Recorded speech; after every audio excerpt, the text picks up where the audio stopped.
नमस्कार, न्यूज़ 18 राजस्थान के digital platform पर बहुत स्वागत है आप सभी का। आपके साथ मैं पल्लवी रविंद्र सिंह। आज दुनिया बेहद कशमकश से गुजर रही है। आर्थिक उथल फुथल है और जिस तरीके से महंगाई लोगों को झिला रही है, मिडिल ईस्ट में जिस तरीके से वॉर के हालात बने हुए हैं, ईरान अमेरिका के बीच में अभी भी तनाव अपने चरम पर है, जिसकी वजह से ग्लोबल सप्लाई चेन की सांसें अटकी हुई हैं। तो दूसरी तरफ अगर हम देखें तो ग्लोबल मार्केट में गोल्ड की बात चाहे हम कर लें या फिर क्रूड ऑयल के दामों के ऐतिहासिक उथल पुथल जो मची है उसकी बात कर लें, एक आम निवेशक जो है उससे लेकर के देश की अर्थव्यवस्था तक हर कोई इन ग्लोबल ट्रिगर्स की तपिश जो है महसूस कर रहा है। और इन तमाम सवालों में अगर आप भी उलझे हुए हैं तो इसका सटीक जवाब देने के लिए आज हमारे साथ इस पॉडकास्ट में मौजूद हैं जाने माने कमोडिटी एक्सपर्ट्स अनुज गुप्ता जी। अनुज जी, बहुत स्वागत है आप सभी का न्यूज़ 18 राजस्थान पर।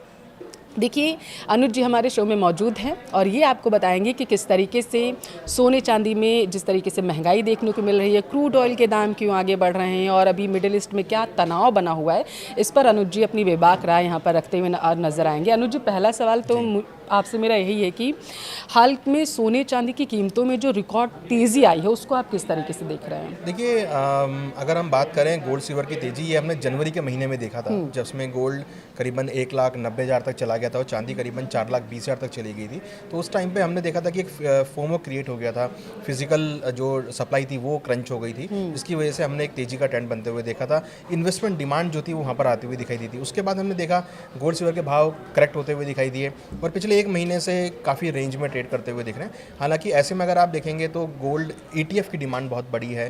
अगर आप देखेंगे तो चाइना लगातार सेंट्रल बैंक्स खरीदारी कर रहे हैं गोल्ड की, तो गोल्ड की डिमांड जो है वो बढ़ती हुई नजर आई है। कहीं ना कहीं एक सेफ हेवन डिमांड हम गोल्ड के भावों में आता हुआ देख रहे हैं, जिसकी वजह से हमने पिछले 2 सालों की अगर आप कंपेयर करेंगे तो एक अच्छी तेजी हमने गोल्ड में सिल्वर में आती हुई देखी है। नहीं, तो ये डिमांड एक तरफ हम युद्ध के हालातों से देख रहे हैं कि मिडिल ईस्ट में क्या अभी तनाव बना हुआ है, दूसरी तरफ ये अचानक से डिमांड जो सोने की बढ़ी है, तो इसके पीछे आप क्या कारण मान रहे हैं? ये क्या लोगों के दिमाग में क्या आ गया कि जल्दी से खरीद के रख लें? देखिए, ये होता है जनरली लोग 2 चीज़ें होल्ड करते हैं, तो करेंसी होल्ड करते हैं या गोल्ड होल्ड करते हैं।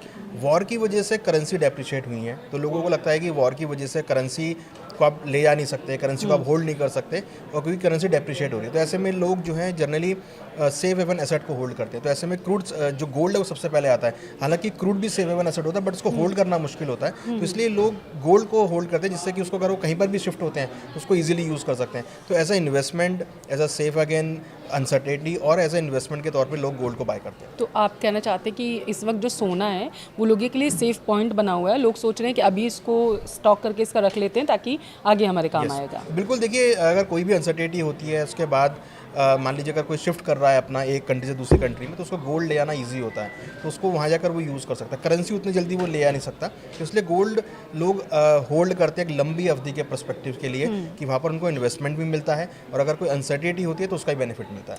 तो क्या ये जो तेज़ी आई है, जैसे हम देख रहे हैं कि सोना अचानक से महंगा हो रहा है, अचानक से सस्ता हो रहा है और ज़्यादातर तेज़ी से महंगाई ही हमने सोने में देखी है, भाव बढ़ रहे हैं उसके, तो ये दुनिया भर में फैले जो जियोपॉलिटिकल टेंशन है उसका नतीजा है या फिर चीन और अन्य देशों के सेंट्रल बैंक्स की जो भारी खरीदारी, क्योंकि हमने देखा कि सोशल मीडिया पर बहुत सारी चीज़ें वायरल हुई, इसकी खरीदारी इसका कारण है? इन दोनों चीज़ों में से आप क्या मान रहे हैं? दोनों चीज़ें हैं यहाँ पर। अगर हम एक माइक्रो लेवल पे बात करें तो गोल्ड ETF की डिमांड बहुत बड़ी है। हमने भी लेटेस्ट म्यूचुअल फंड का डेटा देखा है जिसमें काफ़ी लोगों ने ETF में खरीदारी करी है। और अगर हम मैक्रो लेवल पे जाएँ तो यहाँ पर डेफिनेटली सेंट्रल बैंक्स बहुत बड़ा रोल प्ले करते हैं। हम देख रहे हैं कंटिन्यूसली जो सेंट्रल बैंक्स है वो गोल्ड के अंदर अपनी होल्डिंग इंक्रीज़ कर रहे हैं, क्योंकि उनको लगता है कि अगर उनके पास गोल्ड होगा तो उनकी इकोनॉमी स्ट्रॉन्ग दिखाई देगी, क्योंकि गोल्ड हमेशा से ही वेल्थ का पार्ट रहा है।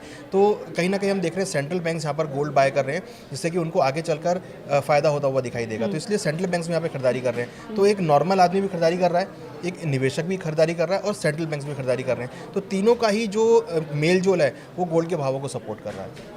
और ये जो अभी बीच में कुछ खबरें आई कि सोना कहीं सस्ता हुआ और उसके बाद कहीं हमने देखा कि एक दिन महंगा हो रहा है, दूसरे दिन जाके सस्ता हो रहा है। आम जो इंसान है, क्योंकि वो भी खरीद रहा है, अब वो कन्फ्यूज़न में है कि वो खरीदे या बेचे। जब महंगा हो रहा है तो वो बेच दे या फिर सस्ता हो रहा है तो वो खरीद के रख ले। देखिए, अगर मैं पिछले 10 सालों के डेटा की बात करूँ तो गोल्ड करीबन 600% बढ़ा है पिछले 10 सालों में। तो अगर हम एक ट्रेडिंग सोच रहे हैं कि आज हम ले रहे हैं, कल हमें रेट मिलेगा, तो ऐसा पॉसिबल नहीं है। अगर आप एक लंबी अवधि के लिए लेके चल रहे हैं 4 से 5 साल या 10 साल के व्यू के लिए, तो आपको वहाँ पे बहुत अच्छे रिटर्न्स देखने को मिलेंगे। ऐसा हमारा मानना है कि लंबी अवधि में गोल्ड बहुत अच्छे रिटर्न देता है, क्योंकि हमने हिस्टोरिकली इसको देखा है। अगर आप 100 साल का भी डेटा देखेंगे तो वहाँ पर भी हमने एक अच्छी खासी रिटर्न आती हुई देखी है। तो अगर हमें गोल्ड के अंदर इन्वेस्टमेंट करना है तो हमको एक लंबी अवधि का व्यू बना के चलना चाहिए, ना कि छोटी अवधि का। छोटी अवधि में रिटर्न मिल जाए वो ठीक है, बट गोल्ड एक इन्वेस्टमेंट का प्रोडक्ट है, उसको ट्रेडिंग का प्रोडक्ट ना बनाएं। लोग ट्रेडिंग करते हैं, उसमें फिजिकल लेते हैं, बाय और सेल करते हैं, तो वो कर सकते हैं अगर आपको अच्छा प्रॉफिट मिल रहा है तो। बट इसको अगर आप एक लंबी अवधि का व्यू बना के चलेंगे तो डेफिनेटली उसमें अच्छे रिटर्न मिलेंगे। और हमने देखा है कि लंबी अवधि में गोल्ड में काफ़ी अच्छे रिटर्न्स मिलते हैं। जो छोटा निवेशक है और जो आम इंसान है वो क्या करे? देखिए, जनरली गोल्ड लोग फिजिकल में लेना पसंद करते हैं। जो आम निवेशक हैं वो जनरली फिजिकल में गोल्ड बाय करते हैं, तो वो भी एक ऑप्शन है। उनको खरीदारी करना चाहिए। वो हर महीने कुछ क्वांटिटी बना सकते हैं लेने के लिए। ऐसा है कि व्यू बना के चलें कि हर महीने कुछ कुछ क्वांटिटी आपको ऐड करनी है। नहीं तो गोल्ड ETF है वो ले सकते हैं। एक्सचेंज के थ्रू जाकर भी अपने डीमैट अकाउंट में गोल्ड ले सकते हैं। तो सारे ऑप्शन अवेलेबल हैं बेस्ड ऑन कि आपके पास किस तरीके का आपको रिक्वायरमेंट है।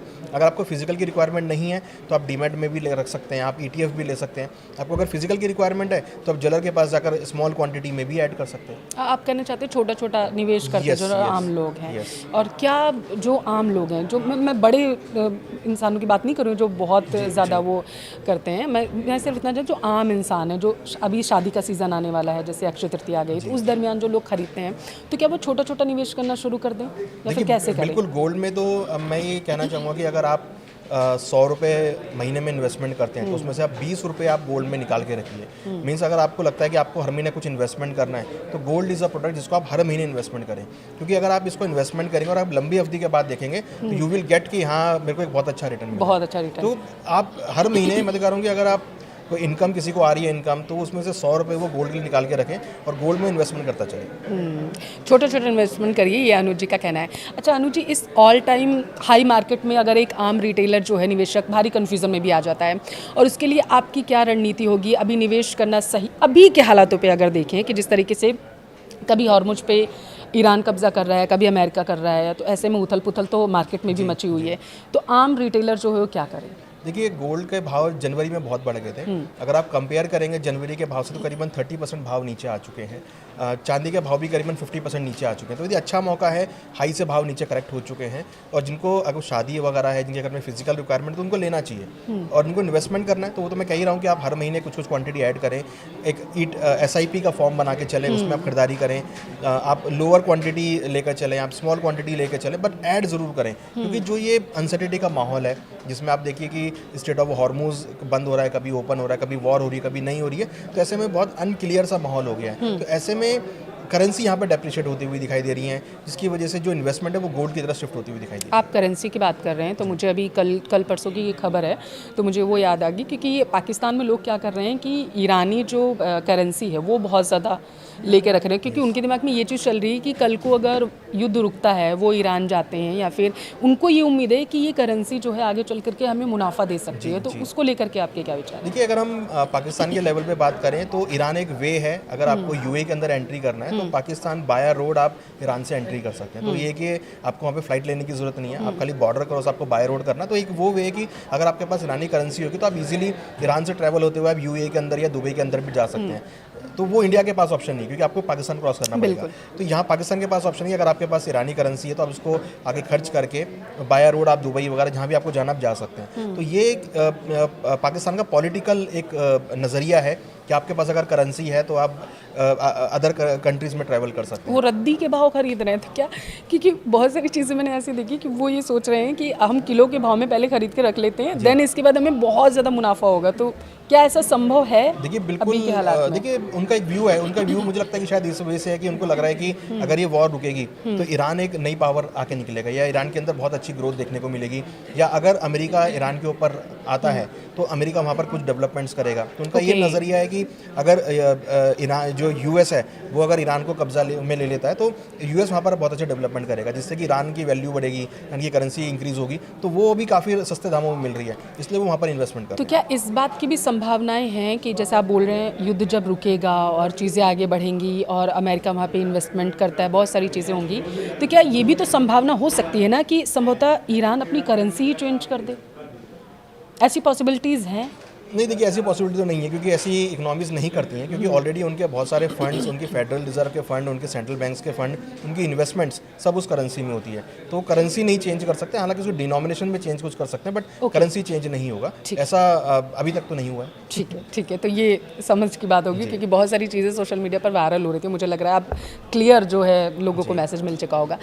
अनुज जी, अमेरिकी फेडरल रिजर्व की अगर हम बात करें, ब्याज दरों में कटौती को लेकर के बात करें, जो अनिश्चितता बनी हुई है, और सोने की कीमतों की दिशा आखिर इस तरीके से अगर देखें तो कैसे तय होती है कि आज महंगा होगा, कल सस्ता हो जाएगा? ये कोई क्या फिक्स होता है क्या कहीं से? फिक्स कुछ नहीं, देखिए डिमांड सप्लाई के ऊपर एक ये डिपेंड होता है, प्लस यूएस के डेटा के ऊपर बहुत डिपेंड होता है ये, प्लस लोगों का अपना नज़रिया है, तेजी मंदी जो करते हैं, जो ज्वेलर्स होते हैं, on basis of physical demand. अभी हमने अक्षय तृतीया देखा, आया था पीछे तो यार लोगों ने वहाँ पे जम के खरीदारी करी, तो वहाँ पे गोल्ड के भाव तेज हो गए। तो और आगे फिर हम देखेंगे, आगे फेस्टिवल सीजन स्टार्ट होगा, तो शादियों का सीज़न का डिमांड है, वो सब चीज़ें यहाँ पे डिपेंड होती हैं। जहाँ तक फेडरल रिजर्व की बात है, इंटरेस्ट रेट पे बहुत कुछ डिपेंड होता है। जैसे हम देख रहे हैं कि क्रूड के भाव बहुत बढ़ गए हैं, क्रूड के भाव बढ़ने की वजह से इन्फ्लेशन इंक्रीज होता है, और जनरली ऐसे में सेंट्रल बैंक्स इंटरेस्ट रेट कटौती नहीं करते हैं, वो इंटरेस्ट रेट का तो स्टेबल रखेंगे या फिर बढ़ा देंगे, क्योंकि उनको इन्फ्लेशन को मैनेज करना है। तो यहाँ हमने देखा कि अगर आप पिछले 2-3 महीनों में देखेंगे तो किसी भी सेंट्रल बैंक ने, इवन आरबीआई ने भी इंटरेस्ट रेट कट नहीं करे, उन्होंने स्टेबल रखे हैं। वो अभी वॉच करना चाह रहे हैं कि भाई आगे इन्फ्लेशन कैसा रहता है।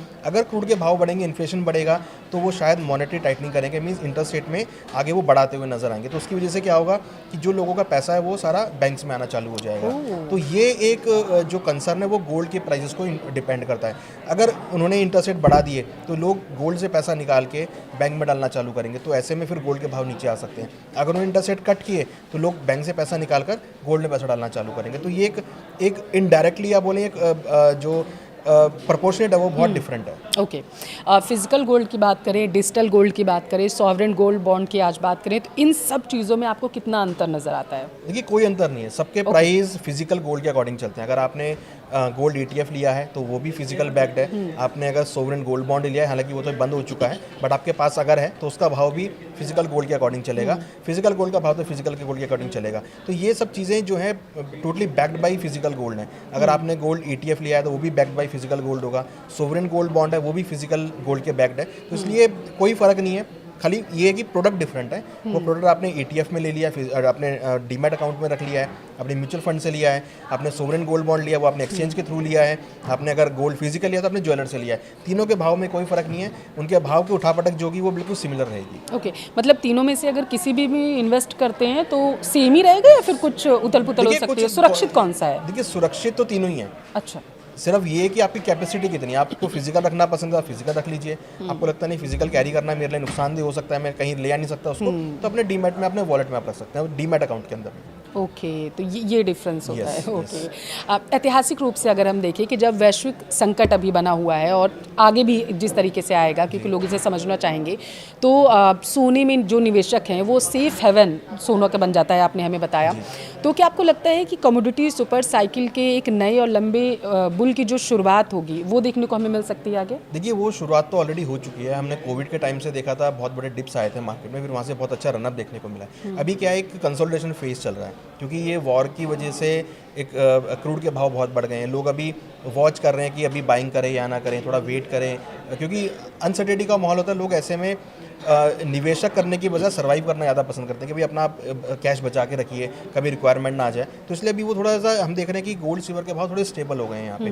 बट हाँ, अगर जो एक साइकिल की बात है वो ऑलरेडी चल रही है, और हमें लगता है कि 2030 तक अगर हम बात करें तो आपको बहुत अच्छे हायर लेवल भी आपको देखने को मिलेंगे। अभी निवेश करना मतलब सेफ है? ये बिल्कुल, ओके, क्योंकि प्राइस ऑलरेडी 30-40% करेक्ट हो चुके हैं अपने हाई लेवल से। भारतीय मार्केट की अगर हम बात करें, MCX की, और अंतर्राष्ट्रीय बाजार की हम बात करें, सोने के लिए टारगेट प्राइस आप आगामी दिनों के लिए भी क्या देख रहे हैं कि यहाँ तक जा सकता है प्राइस? देखिए अगर हम बात करें दिवाली 2026 तक, क्योंकि दिवाली मेन त्यौहार रहता है, तो मुझे लगता है कि गोल्ड के भाव को $5200 के आसपास, जो कि करीबन 1,60,000 1,65,000 तक जा सकते हैं। सिल्वर के भाव हमें लग रहा है कि $90 तक, जो कि करीबन अगर हम बात करें तो 3 लाख से लेकर 3,20,000 के आसपास चांदी के भाव देखने को मिल सकते हैं। 3 लाख के आसपास अभी करीबन 2,60,000 के आसपास भाव चल रहे हैं। तो 3 लाख 20 हज़ार तक लेवल जा सकते हैं। एक सवाल क्योंकि आपने 2026 दिवाली की बात की, साल के अंत में अगर दिसंबर की बात करें तो क्या साल के अंत में हमें सोने के प्राइसेस जो हैं वो कम होते हुए नजर आएंगे या फिर 2027 में बड़ा झटका लगने वाला है? देखिए, गिरावट तो नहीं दिख रही है मेरे को। गिरावट तो ऑलरेडी भी आ भी चुकी है। आपने देखा कि भी $4,000 तक नीचे लेवल आ गए थे। चांदी का भाव $60 तक नीचे आ गया था। गोल्ड का भाव करीबन 1,28,000 तक नीचे आ गए थे। वहाँ से वापस जंप लेते हुए नजर आए हैं। तो जो भी डिप आएगा, अगर वो डिप आया भी तो फिर वहाँ पर आपको एक अच्छी रिकवरी बहुत स्पीड से आती हुई दिखाई देगी। तो मुझे नहीं लगता कि कोई बड़ी गिरावट जो है आपको गोल्ड सिल्वर में देखने को मिलेगी। अगर आती भी है तो वो एक बाइंग अपॉर्चुनिटी होगी, जिसको हमको एक बाइंग अपॉर्चुनिटी के तरीके से देखना चाहिए। मतलब आप कहना चाहते हैं कि जो रिटेल हैं, निवेशक हैं, वो जो इंतज़ार कर रहे हैं कि सोने के दाम कम हो तब जाएंगे, उनको इंतज़ार क्या लंबा करना पड़ सकता है? देखिए, इंतज़ार अगर आप कर रहे हैं तो हो सकता है कि फिर आप बाई नहीं कर पाएंगे। फिर आप एक फोमो वाली गाड़ी में चलेंगे कि मैं नहीं ले पाया, मैं नहीं ले पाया। तो इसलिए आई एम सेइंग कि आप एक महीने का टारगेट बना के चले कि मेरे को 10 रुपये इन्वेस्टमेंट करने हैं या 20 रुपये इन्वेस्टमेंट करने हैं, तो आप स्मॉल क्वांटिटी में लेके चलें। तो उसका बेनिफिट ये होगा कि मान लीजिए अगर कोई बड़ी गिरावट आई भी तब भी आप उसमें बाय करेंगे। तो जब आप एक व्यू भी लेके चल रहे हैं कि भाई मेरे को 4 साल 5 साल 10 साल का व्यू लेके चलना है, तो आपका एक्यूमुलेशन जो है बहुत स्ट्रांग हो जाएगा। मुझे लगता है दर्शकों को काफ़ी कुछ उनके सवालों के जवाब मिल चुके होंगे गोल्ड से रिलेटेड।